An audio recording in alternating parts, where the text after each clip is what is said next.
2026 সালটা ভারতের ব্যাংকিং আর ডিজিটাল পেমেন্টের জগতে একটা বিরাট বদল আনতে চলেছে। রিজার্ভ ব্যাংক অফ ইন্ডিয়া আর ভারত সরকার মিলে এমন কিছু নতুন নিয়ম চালু করতে যাচ্ছে যা আমাদের টাকা পয়সা ব্যবহারের ধরনটাই আমূল বদলে দিতে পারে। তো চলুন সরাসরি আজকের এই বিশ্লেষণে ঢুকে পড়া যাক আর দেখে নেওয়া যাক ঠিক কি কি পরিবর্তন আসছে আর তার জন্য আমাদের কিভাবে তৈরি থাকতে হবে। তাহলে আসল প্রশ্নটা হলো আগামী দিনে আমরা ঠিক কিভাবে পেমেন্ট করব, কিভাবে টাকা জমাবো আর কিভাবে খরচ করব। এই পরিবর্তনগুলো কিন্তু শুধু খবরের কাগজের হেডলাইন হয়ে থাকার জন্য নয়, এগুলো সরাসরি আমাদের প্রতিদিনের জীবনে আমাদের ওয়ালেটে প্রভাব ফেলবে। চলুন বিষয়গুলো একটু গভীরে গিয়ে জেনে নিই। প্রথমেই একটা কথা পরিষ্কার করে নেওয়া যাক, এই নতুন নিয়মগুলো যে শুধু বড় বড় কোম্পানি বা ব্যবসায়ীদের জন্য তা কিন্তু একদমই নয়, বরং খুব সাধারণ ইউপিআই পেমেন্ট থেকে শুরু করে এটিএম থেকে টাকা তোলা পর্যন্ত আমাদের সবার দৈনন্দিন আর্থিক অভ্যাসগুলোই এর ফলে বদলে যেতে চলেছে। আলোচনাটা শুরু করা যাক ইউপিআই দিয়ে, কারণটা খুব সোজা। ডিজিটাল ভারতে এখন এটাই টাকা লেনদেনের সবচেয়ে জনপ্রিয় মাধ্যম। কোটি কোটি মানুষ প্রতিদিন এটা ব্যবহার করেন, আর এখানেই আসছে সবথেকে বড় কিছু পরিবর্তন। দেখুন, এতদিন ইউপিআই ব্যবহারের নিয়মকানুন বেশ সহজ আর ফ্লেক্সিবল ছিল, কিন্তু 2026 থেকে লেনদেনের ওপর একটা কড়া নজরদারি আসছে। যেমন ধরুন, বিভিন্ন ধরনের খরচের জন্য আলাদা আলাদা পেমেন্ট লিমিট, ভেলোসিটি লিমিটের মতো নতুন একটা কনসেপ্ট, আর বড় অঙ্কের টাকা পাঠানোর জন্য কুলিং পিরিয়ডের ব্যবস্থা। এর পেছনের মূল উদ্দেশ্য কিন্তু একটাই, আর্থিক জালিয়াতি বন্ধ করে লেনদেনকে আগের চেয়ে অনেক বেশি সুরক্ষিত করা। এখন মনে প্রশ্ন আসতেই পারে, এই ট্রানজ্যাকশন ভেলোসিটি লিমিট জিনিসটা ঠিক কি? খুব সহজ করে বললে, একটা নির্দিষ্ট সময়ের মধ্যে, ধরুন 1 ঘন্টায়, একজন ব্যক্তি কতগুলো লেনদেন করতে পারবেন তার উপর একটা সীমা বেঁধে দেওয়া হবে। কারণটা হলো, হঠাৎ করে পরপর অনেকগুলো লেনদেন হওয়াটা অনেক সময়ই জালিয়াতির ইঙ্গিত দেয়। এই নিয়মটা ঠিক সেখানেই একটা বাধা তৈরি করবে। আর একটা খুব বড় পরিবর্তন আসছে বড় অঙ্কের লেনদেনের ক্ষেত্রে। এখন থেকে 1 লক্ষ টাকার বেশি ইউপিআই পেমেন্ট করতে গেলে অতিরিক্ত যাচাইকরণের মধ্যে দিয়ে যেতে হবে। কিছু ক্ষেত্রে একটা কুলিং পিরিয়ড বা কয়েক ঘন্টার অপেক্ষার সময়ও রাখা হতে পারে। কেন? যাতে তাড়াহুড়োয় বা প্রতারণার শিকার হয়ে কেউ ভুল করে বড় অঙ্কের টাকা পাঠিয়ে না ফেলেন। এটা সুরক্ষার জন্য একটা দারুণ অতিরিক্ত স্তর বলতে পারেন। ডিজিটাল দুনিয়ার পর এবার ফেরা যাক ফিজিক্যাল ক্যাশ বা নগদের কথায়।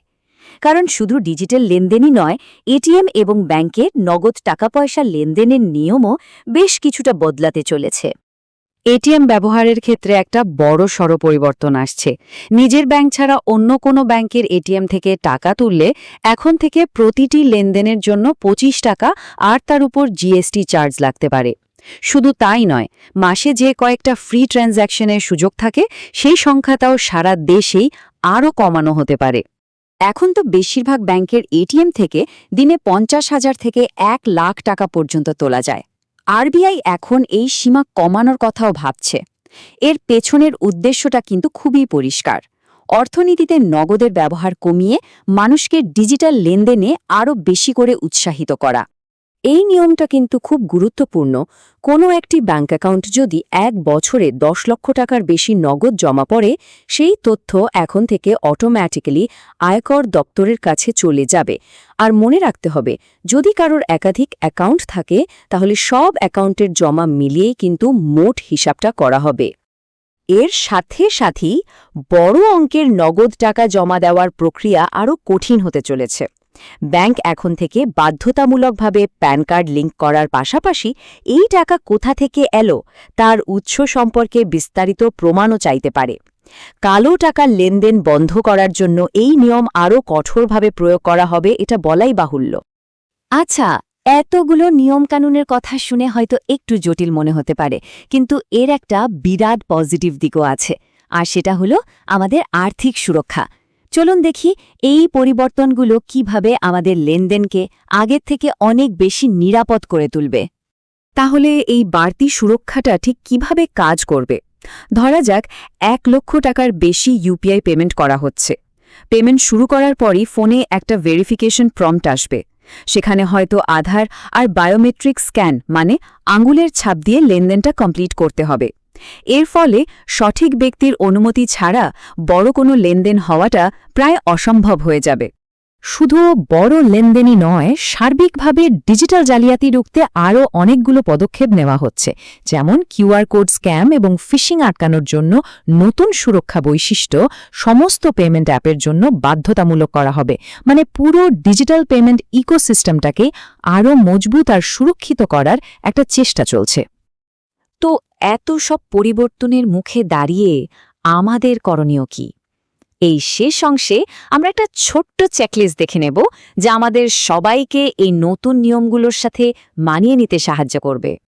কয়েকটা সহজ জিনিস মাথায় রাখলেই চলবে, যেমন নিয়মিত নিজের ব্যাংক অ্যাকাউন্টের স্টেটমেন্ট চেক করা, নিজের পেমেন্ট অ্যাপের ভেতরেই দেখে নেওয়া যে আপনার নির্দিষ্ট ইউপিআই লিমিট কত, আর যেখানে সম্ভব নগদ লেনদেনের বদলে ডিজিটাল পেমেন্ট ব্যবহার করা। আর হ্যাঁ, সবশেষে যে কোনো বড় লেনদেনের জন্য সঠিক কাগজপত্র গুছিয়ে রাখাটা কিন্তু খুবই জরুরি হয়ে পড়বে। সবশেষে একটা বড় প্রশ্ন রেখে যাওয়া যাক। একদিকে ব্যাংকিং ব্যবস্থা যেমন আরও সুরক্ষিত হচ্ছে, তেমনি অন্যদিকে তা আরও বেশি নিয়ন্ত্রিতও হচ্ছে। তাহলে কি ভারতের আর্থিক ভবিষ্যৎ সম্পূর্ণভাবে ডিজিটাল হওয়ার দিকেই এগোচ্ছে? এই প্রশ্নটা আমাদের সকলকে ভাবাবে।